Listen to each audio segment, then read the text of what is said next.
इस वीडियो में मैं आप सभी के लिए महत्वपूर्ण प्रश्न लेकर आई हूँ जो SSC CGL, CHSL, CPO, MTS, railway और एनटीपीसी एग्जाम के लिए भी इम्पोर्टेंट ये वीडियो है। प्रश्न में बोला गया है ए और बी की आय का अनुपात 5:7 है और उनकी बचत का अनुपात 2:3 है। ए और बी क्रमशः 35,000, यहाँ पर बोला गया है 35,400 रुपये खर्च करते हैं।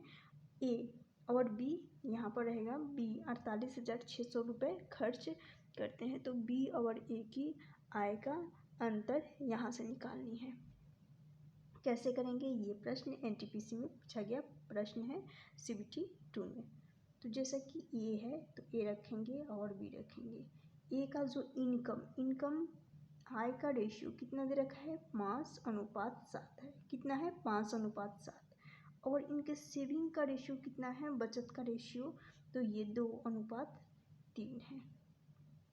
अब क्रॉस मल्टीप्लिकेशन मेथड लगा देंगे किसमें? इनकम यानी आय और बचत यानी सेविंग में। तो यहाँ से 5 × 3 करेंगे 15, 7 × 2 कितना आ जाएगा? यहाँ से 14। इन दोनों के बीच का गैप देख रही हूँ तो 1 रेशियो का।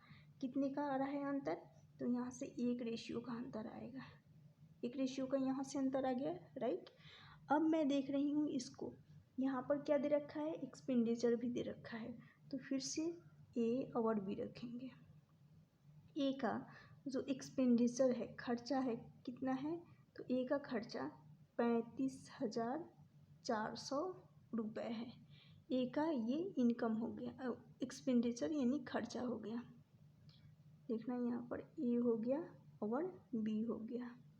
ए का 35,400 खर्चा है और बी का है कितना? 48,600 है। क्लियर हो गया। अब जैसे कि यहाँ पर इनकम को सेविंग के साथ क्रॉस मल्टीप्लाई किए हैं तो यहाँ पर एक्सपेंडिचर को करेंगे। तो एक्सपेंडिचर सेविंग का रेशियो वही रखेंगे, 2:3 जो है वही दिया रख रही हूँ। देखिएगा यहाँ पर क्रॉस मल्टीप्लाई कर रही हूँ तो 4 × 3 यहाँ से आ जाएगा, 2 शून्य लगेगा, 12 आ गया, फिर 15 और 1 16 यानी 10 6200 हो गया। क्लियर। अब मैं इधर मल्टीप्लाई कर रही हूँ किसको? 2 के साथ इस 48,600 का मल्टीप्लाई करूँगी। तो यहाँ से कितना आएगा? यहाँ से 2 शून्य लगाएंगे पहले, उसके बाद 12, 16 और 1 8 दूनी 16 और 1 हो जाएगा, यहाँ पर 2 17 आ गया। फिर उसके बाद 8 और 1 9, यहाँ पर आ गया 97,200। अब इन दोनों के बीच का गैप देखूंगी, यहाँ से अंतर देख रही हूँ।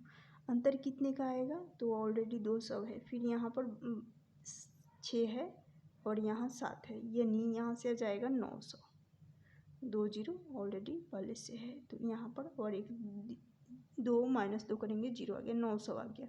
ये जो 900 आया है किसका मान आया है? 1 रेशियो का मान, यानी इस रेशियो का मान 900 आ गया, राइट। 9,000 आ गया, माफ़ करिएगा 9,000 है, 900 नहीं, 9,000 है 1 रेशियो का मान। तो पूछा गया है बी और ए की आय का अंतर। बी और ए का इनकम कितना है? 5, बी की इनकम कितना है? 2। इन दोनों के बीच का गैप डिफरेंस कितने का है? तो डिफरेंस आ रहा है 2 का। 5 और 7 है तो गैप 2 आएगा। तो यहाँ से आ जाएगा 2 × 1 रेशियो का मान 9,000, तो 2 रेशियो का मान कितना आ जाएगा? यहाँ से अंतर 2 का आ रहा है तो यहाँ से आ जाएगा 18,000। तो ये इस प्रश्न का सही आंसर ऑप्शन सी हो जाएगा और ये प्रश्न एनटीपीसी सीबीटी 2 में पूछा गया प्रश्न है। नेक्स्ट प्रश्न देखिएगा, बोला गया 3 मित्र ए बी सी 55,525 रुपये की राशि को आपस में इस प्रकार से विभाजित करते हैं कि यदि ए बी सी को प्राप्त होने वाली राशियों में से क्रमशः 50 रुपये, 100 रुपये और यहाँ पर रहेगा 75 रहेगा, यहाँ पर 75 दे रखा है क्वेश्चन में, 75 रुपये निकाल दिए जाते हैं तो उन्हें प्राप्त होने वाली राशियों की हिस्से का अनुपात 11 निकालने के बाद जो अनुपात हो रहा है 11, 18 और 24 के अनुपात में हो रहा है। तो आरंभ में सी के उसी को प्राप्त राशि पूछा गया है। ये प्रश्न भी सीबीटी 2 एनटीपीसी सीबीटी 2 में पूछा गया प्रश्न है। कैसे करना है इस प्रश्न को देखिएगा। यहाँ पर कितने हैं, ए है, बी है और सी है। यानी ए को नहीं पता है तो ए में से कितना निकाला जा रहा है, 50 रुपये। यहाँ पर 50 कम किया जाएगा, कितना, 50 कम किया जाएगा। क्लियर। फिर यहाँ पर बी का होगा, उसमें से 50 यहाँ पर 100 कम किया जाएगा, कितना, 100 कम किया जाएगा। फिर सी है तो इस सी में से भी कितना कम किया जा रहा है, 75। क्लियर हो गया, 75 कम किया जाएगा।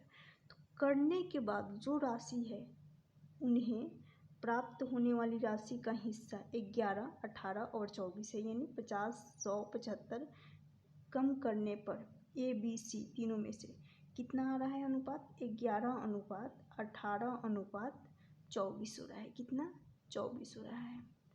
अब सबसे पहले ये ध्यान देंगे कि यहाँ पर टोटल कितना है, 5525 है, राइट, 5525 है।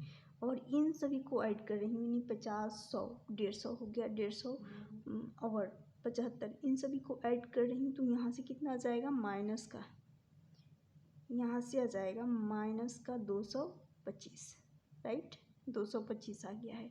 और टोटल कितना था, टोटल कितना था, तो टोटल है, टोटल 5525 है, 5525 है। तो इस 5525 में से इसको माइनस करेंगे, किसको, 225 को माइनस कर रही हूँ। तो यहाँ से कितना आ जाएगा, 2 शून्य, फिर यहाँ पर 5300 आएगा। कम करने के बाद जो अनुपात हो रहा था उसको टोटल में से माइनस किए, यानी 225 को माइनस किए तो 5300 आ गया।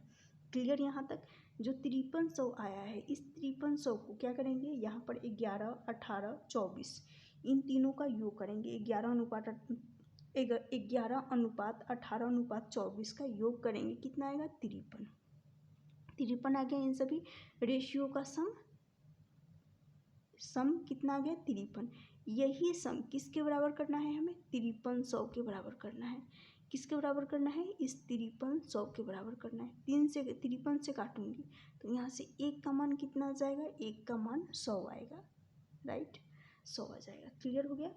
अब बोला गया है सी को प्राप्त होने वाली राशि, क्या करेंगे, पहले इसमें मल्टीप्लाई करेंगे, यानी 11, 18, 24 इन तीनों में एक रेशियो का मान 100 आया है तो 100 का मल्टीप्लाई करेंगे। तो यहाँ से कितना आ जाएगा, यहाँ से आ जाएगा 100, 1100, यहाँ से 1800 आ रहा है, फिर यहाँ से 2400। तो ये जो 2400 यानी 1100, 1800, 2400 ये कब का है, ये 50, 100, 75 कम किया जा रहा है। 50 रुपये, 100 रुपये, 75 रुपये कम करने के बाद इतना आ गया राशि। तो शुरू में कितना था, यानी यहाँ पर कितना होगा, यही पूछा गया है, आरंभ में पूछा गया है। ये तो फाइनल है और यहाँ पर इनिशियल है। तो इसमें से क्या करेंगे, ये जो 2400 अंतिम 2400 दे रखा है, इस 2400 में से कितने में से, इस 2400 में से देख रही हूँ, माइनस कर दूँगी कितने को, तो आरंभ में निकल कर आ जाएगा, आरंभ का निकल कर आ जाएगा। कितना है, 75 कम किया जा रहा है, 75 रुपये ही तो कम किया जा रहा है। तो 2400 में से 75 रुपये को कम कर देंगे, तो कम कर देती हूँ, सी का ही सिर्फ पूछा गया है। तो यहाँ से कितना आ जाएगा, यहाँ से आ जाएगा, तो ये हो जाएगा 2325। इस प्रश्न का सही आंसर निकल कर आ जाएगा 75 रुपये कम करने के बाद। यदि वीडियो अच्छी लगी होगी तो लाइक कर दीजिएगा और चैनल पर पहली बार आए होंगे तो चैनल को भी सब्सक्राइब कर लेना।